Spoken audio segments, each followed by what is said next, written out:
Hello and welcome to the Ice Guys. This is the show that takes you into the world of the National Hockey League. Every game, every day, from a betting perspective. With pro sports handicappers, Ian Cameron, Alex B. Smith, and various guests from the world of hockey and sports betting. And now, here's your host, Ian Cameron.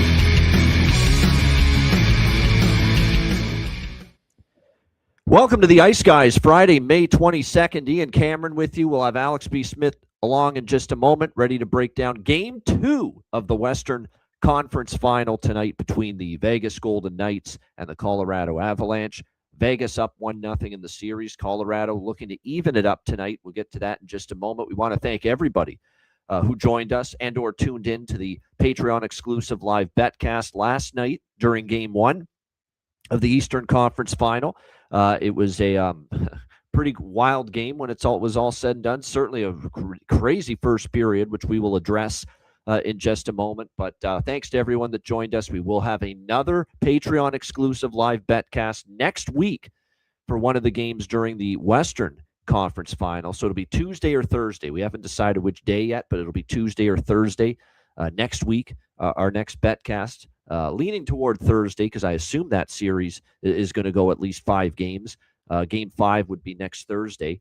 But nevertheless, that is the plan. A betcast next week for the Vegas-Colorado series for our Patreon members. So stay tuned for the exact date for that.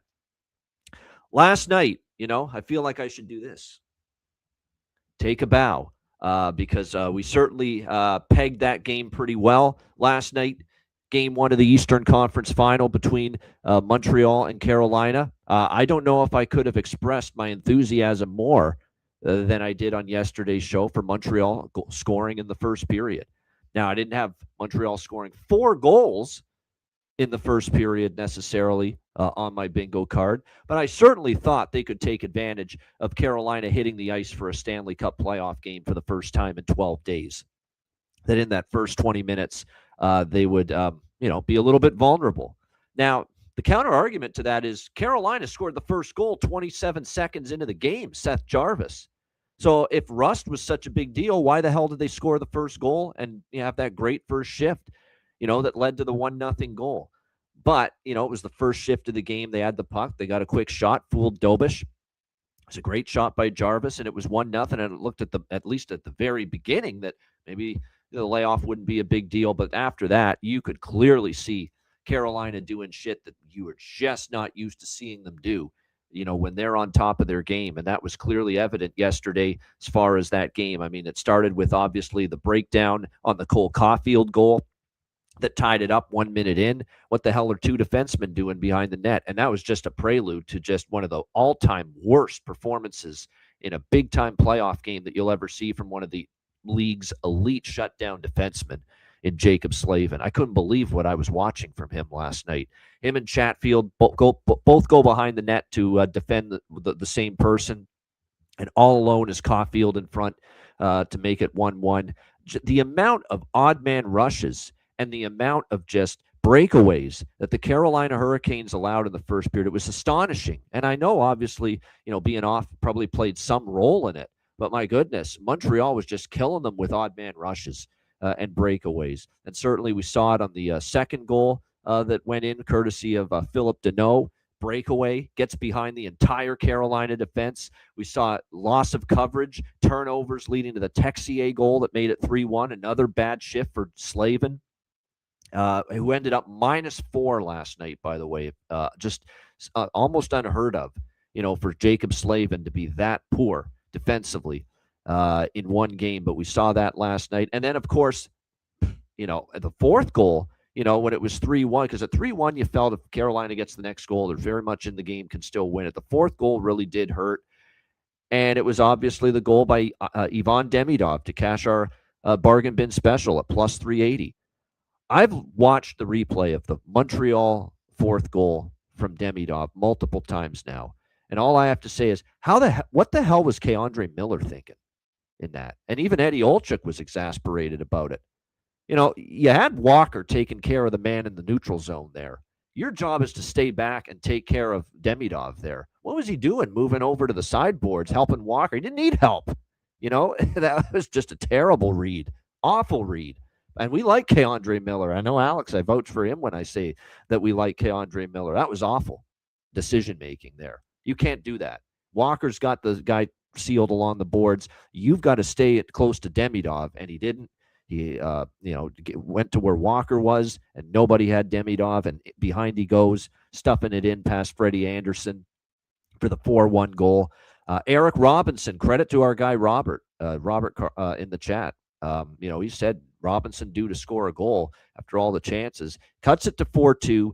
You maybe think Carolina's back in the game, has a chance, but and they had chances. I thought the second period looked a lot more like Carolina after all the defensive blunders, all the mistakes. And they looked a lot more like the Hurricanes, but they were unable to capitalize on the chances they had. And a lot of blocked shots, 31 blocked shots last night by the Montreal Canadiens. Incredible job.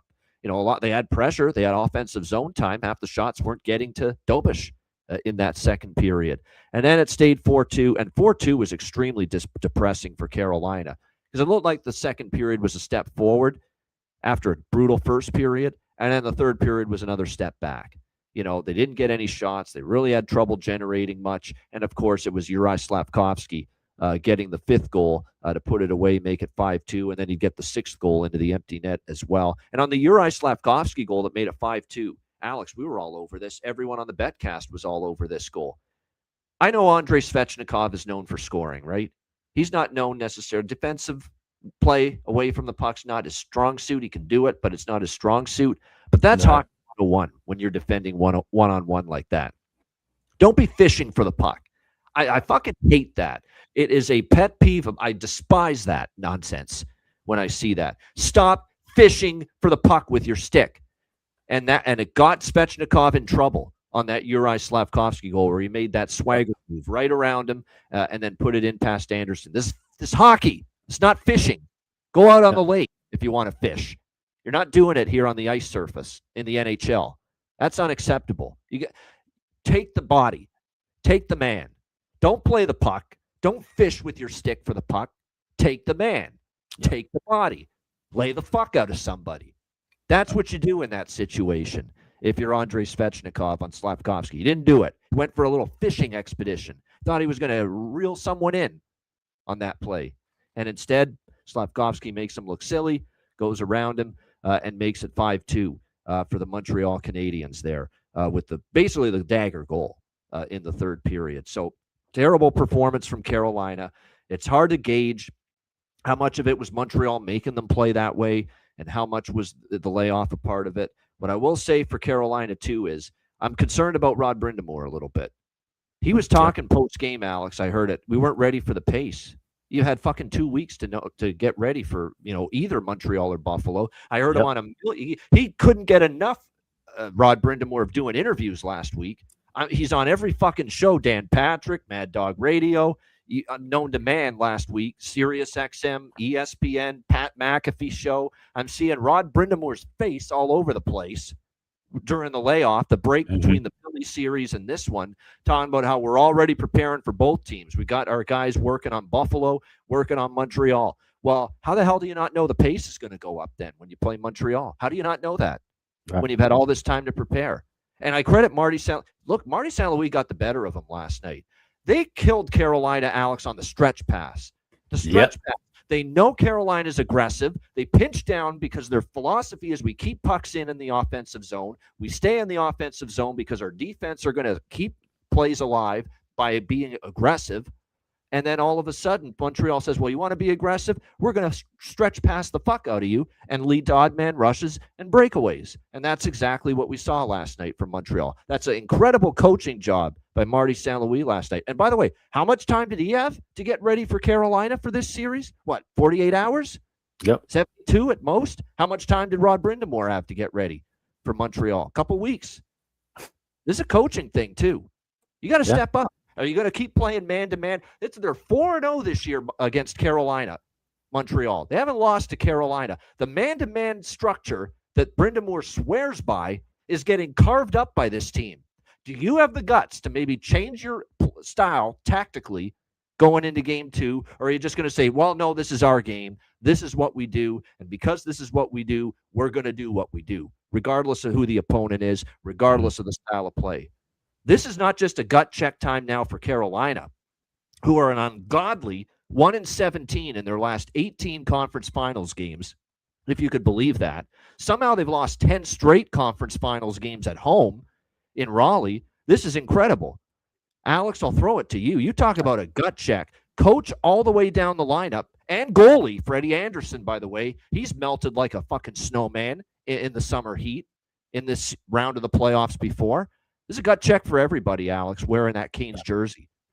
Absolutely. And everybody wants to say, well, you can't tie trends together for different years in the playoffs because it's a different situation, completely different team. But when you look at this Carolina team now, just let's throw out 2009 and 2017. Let's just go to the last 2 years and 60 minutes of conference final play for Carolina.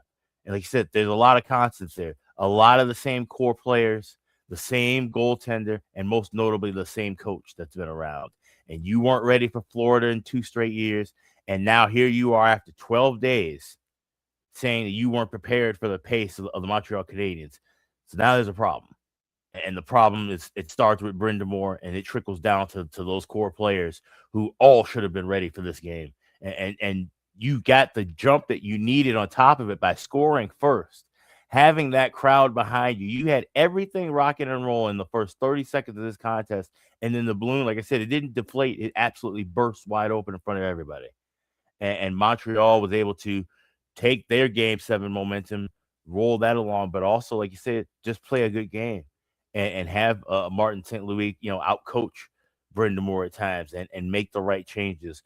And like you said, and you didn't have guys scuffling off defensively for the Habs. Dobish with a solid game, making some good saves. It's just, this is a problem now for Carolina. And we talked about it for years and years when Toronto's in the first round. We talked about it all this year and all the previous years when Minnesota's in their first round. They have roles, even go all the way back before Colorado won the cup. What was the whole thing? They couldn't get out of the second round. Certain teams have certain trouble in certain rounds. And we can now definitely say, doesn't mean that this series is over, but we can say that Carolina has a problem playing in Eastern Conference Finals. We have enough data to say that, going all the way back to 2009. Right. So they've got to figure it out, and they have to figure it out big in Game 2. And I said it on the betcast. They have to blow out Montreal in Game 2 the way they were blown out in Game 1.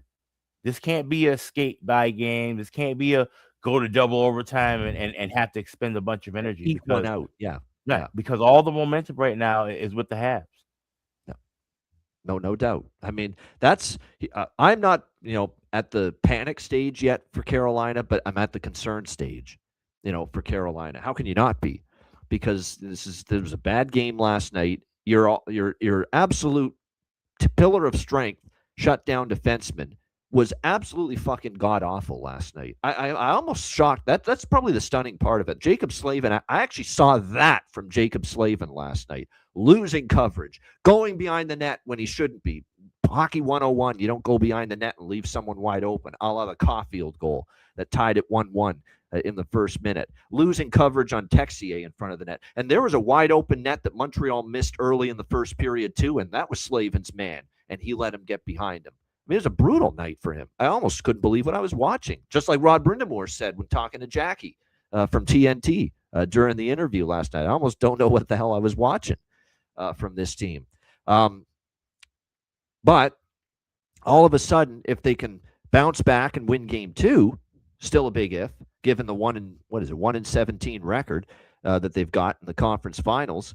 All of a sudden, it's a 1-1 series if they bounce back, and they go to Montreal for Game 3 and Game 4. Oh, and by the way, let me remind people, Montreal's not been a pillar of strength on home ice this year in the playoffs at the Bell Center. They have not.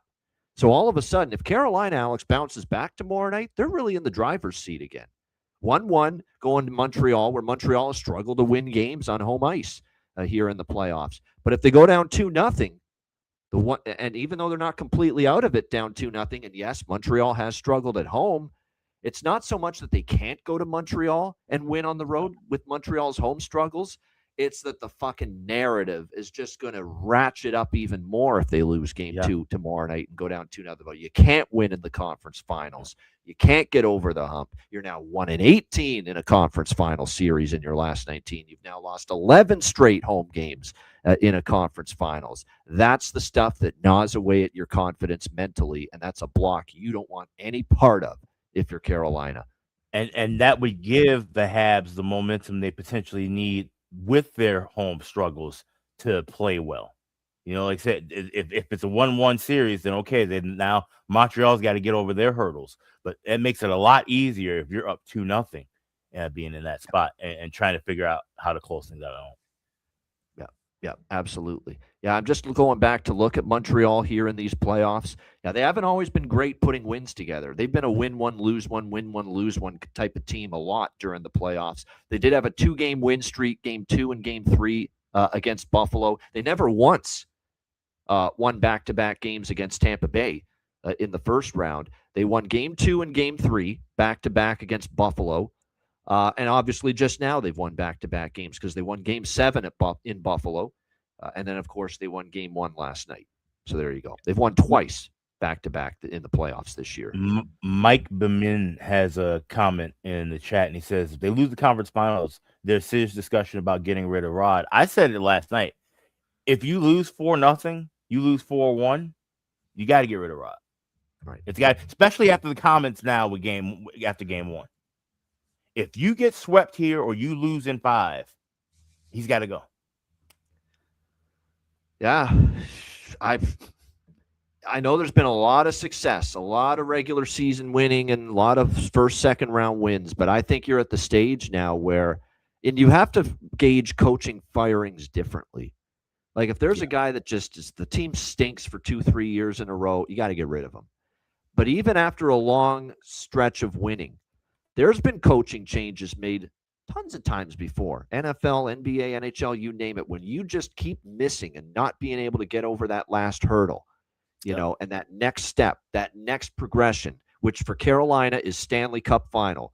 Not enough. I don't want to hear it. It's a great season. I don't want to hear that nonsense if they lose this series. I'm not interested. Nobody is. No Kane fan is going to want to hear, well, though it was still a pretty great, good season, great season. No, this is an epic disaster. This is a failed season if they do not beat the Montreal Canadiens. Period. That's it. Nothing else to say. That's all there is to it. You know what parallel I see? I see Rod Brind'Amour being the John Harbaugh of the NHL. There's a lot of Baltimore Ravens comparison. If you want to go cross sport with Carolina. Yeah, a little bit of that. John Harbaugh, right? And John Harbaugh got canned. You know, winning season after winning season, playoff year after playoff year. But why was his ass out on the street after this year's? Because too many playoff losses, not getting to that final step again. There's been a lot. Sean McDermott, same thing. Buffalo Bills in that sport. There's no question. Pete DeBoer. Matty Robb, good to see him. It's been a while since we've seen Matt in the chat. Hope he's doing well. But Matt's right. I mean, Pete DeBoer had a ton of years of success with the Dallas Stars, year after year in the playoffs, year after year in the conference finals. That didn't stop Dallas from firing him, last year after the conference. Now, look, there was the Ottinger controversy. That played a big part in it. Still, he couldn't get over the hump, and they still fired him. Why can't that happen to Rod if they lose this series? You mentioned a guy in DeBoer who's one of the best in Game 7s. How about one of the guys who's one of the worst in Game 7s and also had great regular season runs but couldn't close it out when he needed to? Bruce Boudreau. Yeah, another name, right? Yeah. So I have a feeling they could go down that road. And keep in mind one thing too about this situation. We're not saying he's going to be fired, but I'm saying there's a possibility, and I wouldn't be shocked by it if they lose this series. Keep in mind the GM is Eric Tulsky now, and he's only been the GM since 2024, which means that makes Rod Brind'Amour an inherited coach. Right. Okay, an inherited coach, and there may be less loyalty shown by Eric Tulsky, and this would give him that open door to bring in the guy he wants most as his head coach. If this happens, again, there's a long way to go. I know Carolina will be a lot better in Game 2. No question about it. They will. And by the way, there's no goalie controversy. I bashed Freddie Anderson a lot. in the regular season. Rightfully so. He deserved to be bashed. He was terrible for much of the regular season. But there's no chance in hell you are making a goalie change for game 2.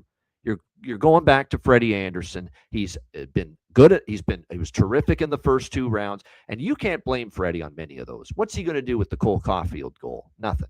And he roofed it. The second goal, Philip Deneau breakaway. Those are tough to stop. You'd like a save in those breakaway situations, but they're not easy. I give the goalies a little bit of a pass on the breakaways. They're not easy. The third goal was another breakdown. Quick shot by Texie. I think he was a little slow to react there. That's the one where I'd say, Freddie, wouldn't mind a save on the third goal. The fourth goal by Demidov, again, a breakaway. You give up those, it's hard to totally blame the goalie. And then the fifth goal was, Svechnikov on a fishing expedition more than anything Freddie Anderson did. So, like I said, I don't blame too many of those goals, Alex, on Frederik Andersen last night. And he's been great enough in the first 2 rounds. And there's no chance you put Brandon Bussey in. None. Zero. There's no way Brandon Bussey's going in game 2. So it's going to be Freddie Andersen. Now, if he loses game 2 and there's a questionable goal or 2, Alex, that goes in on him, then maybe the conversation opens a little bit more to game 3 about Bussey coming in. Yeah. But no, it's got to be Andersen in game 2. No question. Yeah, this isn't an Anderson issue. This is a defensive problem issue. This is just a whole collective team issue, if anything. And like I said, for as much as he was the blame during any blemishes during the regular season, he's been nothing but spectacular so far this postseason. So it's not on him. No doubt. And by the way, our good friend David, some apartment moving today. He's not with us today. He said he'd be joining us tomorrow, though, Saturday at noon. And by the way, that's going to be our only weekend show. And I'm sure he'll have some things to say about his Carolina Hurricanes tomorrow. That is for sure. I'd be fascinated to hear what he's thinking about them after that game. But no question, like I said, with Carolina, that's a big game suddenly for them tomorrow night in game 2. And by the way, yes, indeed. If you didn't join us on the Betcast last night, if you did, you already know this. But if you didn't, yes, Alex has a nice new headset now that he's using. And someone in the chat commented, that sounds is crispy. I forget. It was way back in the YouTube chat. That sound is so. Apparently, people are giving the thumbs up for the new sounding Alex B. Smith on the new headset. And I agree, you do sound a lot better. Good. Glad to hear that. Glad to hear that's sounding good. So. Yeah, no doubt. You know what the Avs fans will be glad about? Glad to hear, glad to see a win tonight to try to tie up this series here in the Western Conference Final. So we'll dive into game 2 tonight. Western Conference Final. It is the Vegas Golden Knights taking on the Colorado Avalanche. Vegas up 1-0 after a 4-2 victory in game 1. And Colorado looking to bounce back and even up the series here tonight. Right now we've got Colorado minus 160. Looks like the price as home favorites here in this game. The total sitting at 6 pretty much across the board. And as mentioned, it is a 1-0 series lead for the Vegas Golden Knights. Let's start with the big news. Let's get it out of the way. Cale Makar. If I hear the name mentioned again, it'll be too soon. He's out. He's not back tonight. He will miss game 2 for the Colorado Avalanche here tonight. And look, it's, we saw it in game 1. It's a tough loss. It's a tough pill to swallow. You got to somehow overcome it. And it certainly hasn't been easy for the Colorado Avalanche to win. I mean, Jonathan Davis was telling us in our group chat that they haven't won a playoff game without Cale Makar. Is that all time? If that is, that is concerning to see that without question. And there was some talk about Mark Stone being on the ice this morning. He is not back either. So really there's no changes either way. Cale Makar is still out for Colorado, and Mark Stone, he is getting closer to returning. You can tell. Maybe game 3 when the series shifts back to T-Mobile Arena in Vegas. But Mark Stone will not be in here tonight for this one. Colorado without Cale Makar is a concern. But this is a team that's been pretty damn good all year at home. This is a Vegas team that is 0-2 in game 2s here in the playoffs. And both of the game 2 losses for Vegas versus Utah and versus Anaheim in the first 2 rounds, both of them came after a game 1 win. So where is the evidence of the Vegas Golden Knights stepping up and having a 2-0 series lead? We haven't seen it yet. They have not had that, put their foot on the throat of somebody and go up 2-0. Both of their first 2-round series were 1-1 splits going to the other venue for Game 3. So keep that in mind. Vegas hasn't been able to go up 2-0 yet in a series. We've got Colorado on a 6-0 run off a loss, and that dates back to the regular season. It's not quite the 11-0 run that we're seeing from Montreal off a loss, but it's still 6-0, 6 straight games off that they have won following a defeat, and they have not lost 2 in a row since March 18th.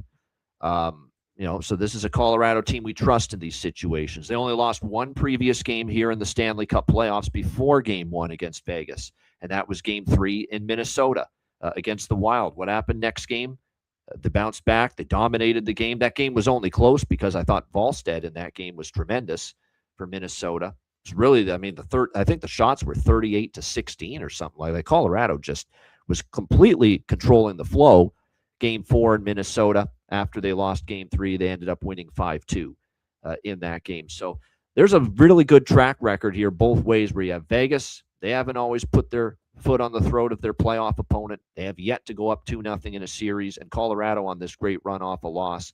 Yes, there are concerns about not having Makar because you saw the effect. Malinsky wasn't really up to the task, missing the net, getting his shots blocked. And Taves, is a good defenseman, but doesn't always give you, because Makar plays in every situation and he blocks shots, power play, penalty kill, great at 5-on-5, great at moving the puck.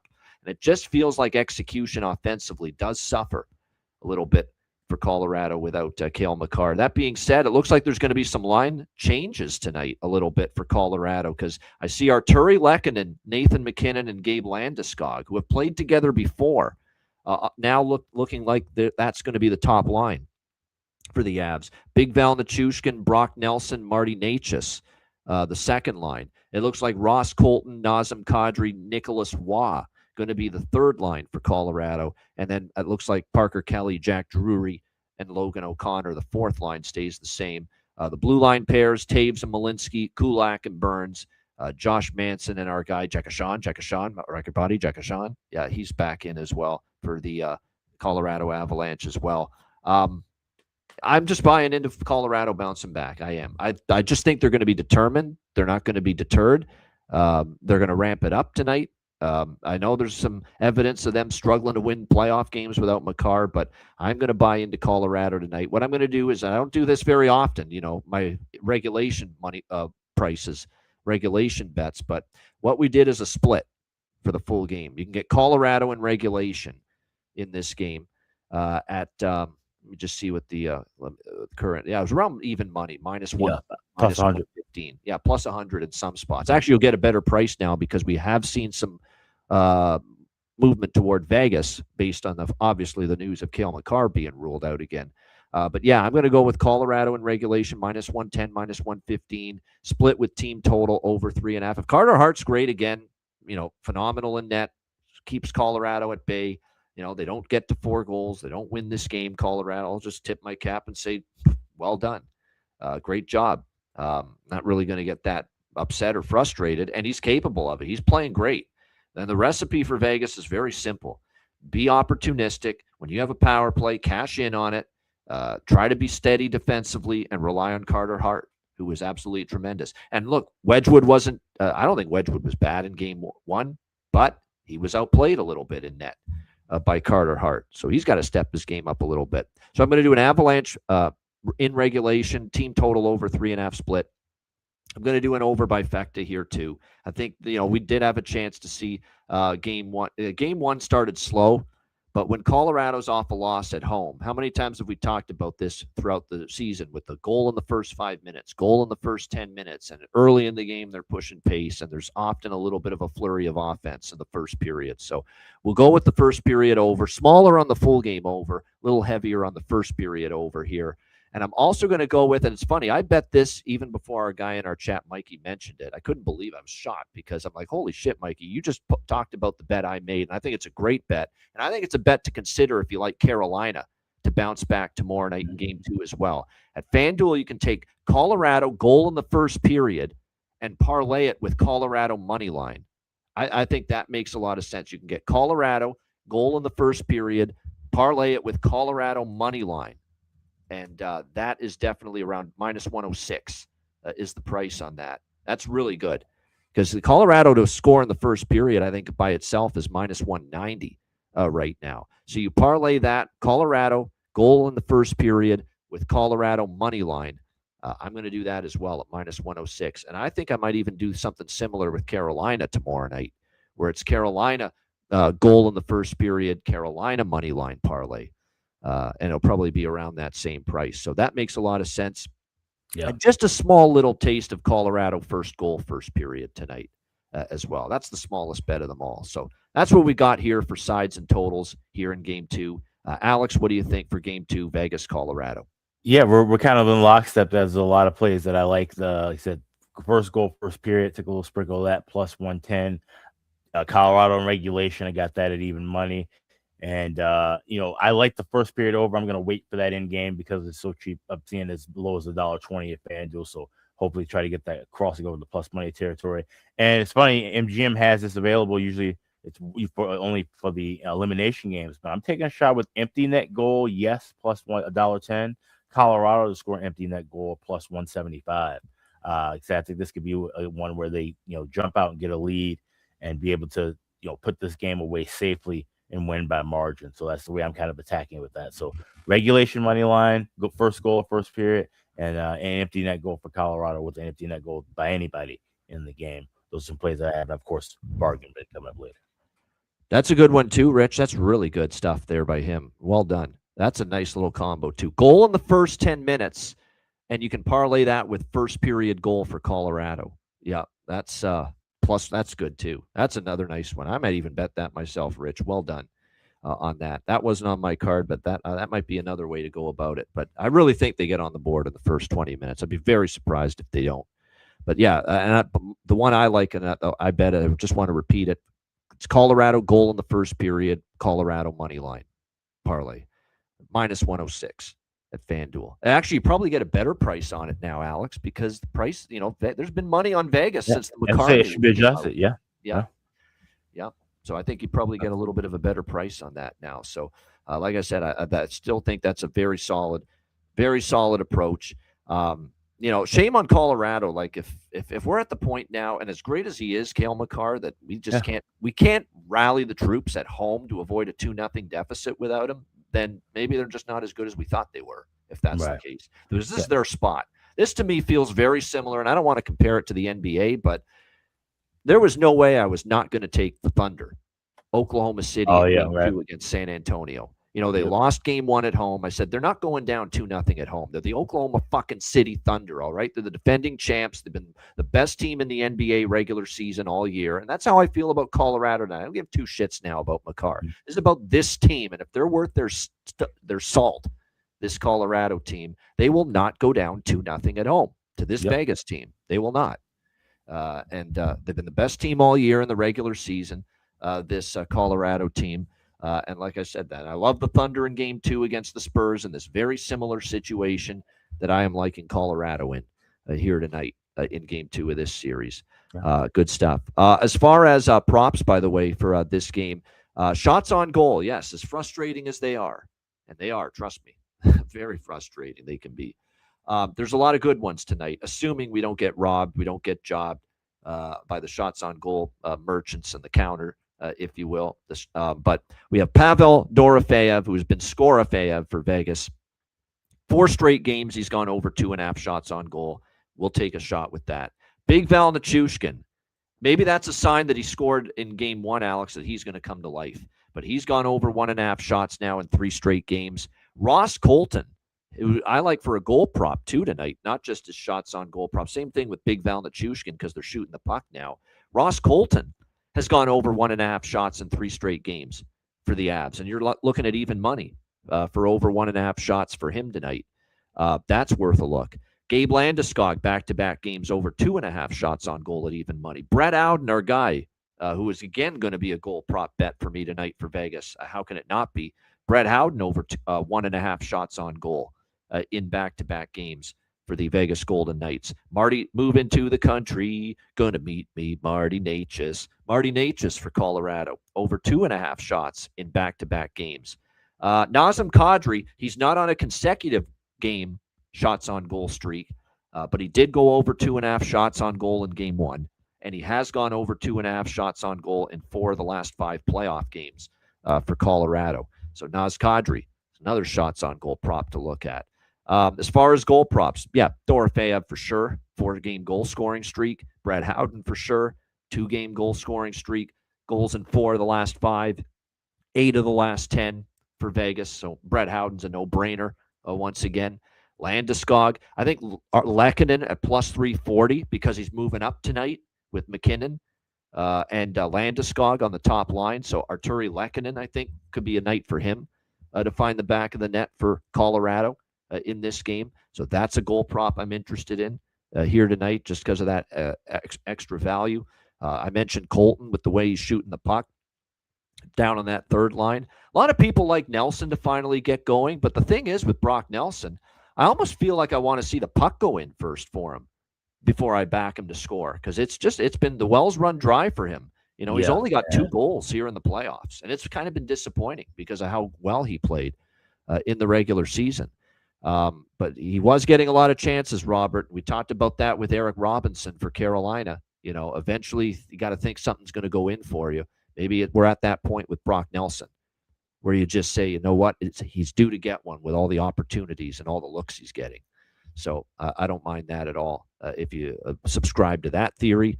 And then what else here? Oh, I want to point out a couple guys on 3-game assist streaks. If you like the assist props, Hurdle and Anderson for Vegas.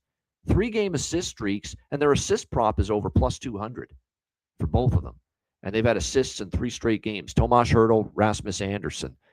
Keep that in mind. Point props. Dorofeyev, 5-game point streak. Hurdle, 4-game point streak. Anderson for Vegas, 3-game point streak. Howden and Taves, 2-game point streaks.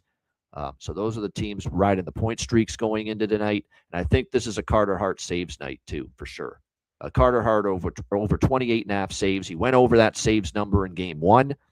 And in a game where I don't think Colorado was even at their best as far as pressure. Tonight, I think they just unload the clip, if you will, on this Vegas team, trying to avoid a 2-0 deficit as far as shots. So Carter Hart over saves definitely makes sense for me here tonight. All right, shout out to everyone in the chat. Hit the like button. We appreciate it very much. Yeah, Marner over 1.5 points. I mean, he's been in on so much of the offense for Vegas at that price. It's, you know, I wouldn't talk anyone out of it. You know, I think it's a night where Colorado is going to work overtime to try to contain him a little bit, but easier said than done, you know, with the type of playoffs Mitch Marner has had. But we appreciate all of you tuning in. Hit the like button. Check out wizardsportspicks.com, NHL playoffs, NBA playoffs, MLB on a daily basis. Lots of YouTube content now on the channel. Number 1 ranked in the NHL, profitable in the NBA as well. CFL starting in a couple weeks as well. So make sure you check out the website, wizardsportspicks.com. And, of course, patreon.com/Ice Guys, $10 per month. Goalie charts, totals charts, daily betting cards, sides, totals, player props posted each and every day on the Patreon page. And our off-season content plan for our Patreon members that stay members and subscribed during the NHL offseason. That will go into effect starting June 1st, where we're going to start posting a daily betting card on the days there is no NHL hockey. You know, you'll get plays from me in baseball, CFL, you name it, the other sports. Alex, when he's got a UFC or a boxing opinion throughout the summer months. Yeah, we'll post that as well on the Patreon page. So $10 per month. Your membership goes a long way to supporting the show and keeping it going long term. We'll also have a Western Conference Final live betcast next week for our Patreon members, so get ready for that. $10 per month. Get on board over at patreon.com/Ice Guys. And also check out the Ice Guys store at iceguys.myspreadshop.com. Summer's right here, basically. It's getting nice and warm here for Memorial Day. It's a good time, you know, grilling out. Grab maybe a hoodie for the nighttime, a couple T-shirts for the daytime, or a cap. You get all that wonderful merchandise with our logos right now at the Ice Guys store. So check that on out. That's iceguys.myspreadshop.com. All right, bargain bin special of the night and best bets coming up right after we hear from our great Ice Guys sponsors.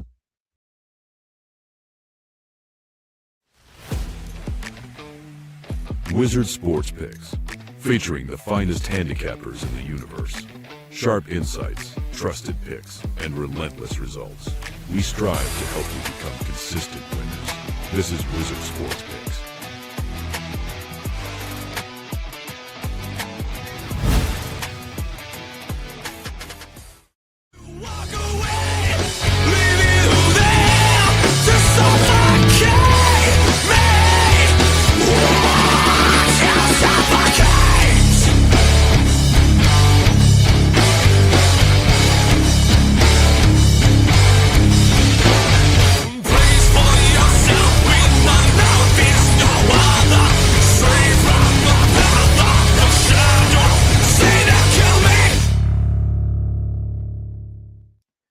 All right, bargain bin special of the night, and thank you to Yvonne Demidov for delivering a bargain bin special of the night cash for us last night in Game 1 between Montreal and Carolina in the Eastern Conference Final. We'll see if we can add to it tonight as we go west for Game 2 of the Western Conference Final. Alex, we'll start with you. Bargain bin special of the night. Yeah, you mentioned how the Lions kind of blended up a little bit for the Colorado Avalanche. I'm going to go with Big Val Nichushkin to get a goal on that second line. You get him as high as plus 390 over at FanDuel. So that's my one bargain bin special for the night in Game 2. Val Nichushkin, anytime goal score, plus 390. Scary thing about Big Val Nichushkin finally getting on the board, albeit in a loss in Game 1, is that usually when he gets one, the floodgates sometimes can open. We'll see if that is the case for Big Val tonight. Valerie Nichushkin, call on me, Valerie, for Alex with his bargain bin special of the night. My bargain bin specials of the night, again, I got 2, 1 for each team. That's going to be the policy moving forward. Do I even have to say it anymore with who I picked for Vegas? Yes, Brett Howden again. We are not getting off this train. It's been too good. It's plus 320, the best price out there. We're not going to get the plus 300 or better much longer for Howden, I can tell, if he keeps scoring. So Brett Howden for Vegas one more time, plus 320. And for Colorado tonight, I am going to go with Arturi Lehkonen, who's moving up to the top line with Nate Dogg, along with Gabe Landeskog on that top line. They've had chemistry in the past. The price is very good. For someone getting top-line minutes, to get plus 340 at BetMGM on Arturi Lehkonen, I think is really good. So Arturi Lehkonen for Colorado, plus 340, along with Brett Howden for Vegas, plus 320 for my bargain bin specials of the night. It's not my bargain bin special, but honorable mention to Ross Colton. Almost went with him for bargain bin, but I went with Lehkonen. I just like Lehkonen. That price at plus 340, him on the top line. Definitely a great price. All right, best bets. Alex, what do you got for best bet? Give me Colorado to win within 60. I think, like you said, this is a spot where they bounce back at home, take care of business. They know what they have to do. And even with Cale Makar, they should be able to get the job done. So Avalanche, regulation money line, plus 100. That's my best bet for tonight. Yeah, my bet's a Colorado bet too. I'm just going with a different type of bet. Pro Colorado tonight. I will go with that team total for the game. Over 3.5. Colorado team total over 3.5. Best price out there is plus 110, plus 105. So if you shop around, you can still get a plus price on that team total at various books. 5 goals for Colorado against Minnesota in the only other game following a game they lost in the playoffs. And I think you'll see that bounce back. If Carter Hart stands on his head and Vegas wins 3-1, 3-2, 4-2 again, so be it. Salute. Give them credit. Give the team credit.